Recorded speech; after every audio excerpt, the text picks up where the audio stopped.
ప్రభాస్ మారుతి చేస్తున్న మూవీ రాజసబ్. ఈ సినిమాలో ప్రభాస్ లుక్స్ కూడా సూపర్గా డిజైన్ చేశారు మారుతి. ఈ సినిమా నుండి రిలీజ్ అయిన టీజర్ ఓల్డ్ లుక్కి మంచి రెస్పాన్సే వచ్చింది. అయితే తాజాగా తమన్ చెప్పిన మాటలు విని డార్లింగ్ ఫ్యాన్స్ అయితే పండగ చేసుకుంటున్నారు. రాజసబ్లో పాటలు మామూలుగా ఉండవని చెబుతున్నాడు తమన్. చాలా కాలం తర్వాత మాస్ బీట్స్ డ్యాన్స్తో ప్రభాస్ కనిపించబోతున్నాడు.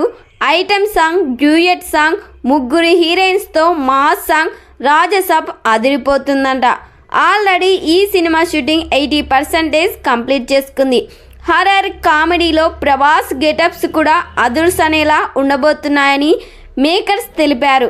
మరి ఈ సినిమా థియేటర్స్లో రిలీజ్ అయితే ఎన్ని కోట్లు కలెక్ట్ చేస్తుందని ప్రభాస్ ఫ్యాన్స్ ఎక్స్పెక్ట్ చేస్తున్నారో కామెంట్ చేయండి.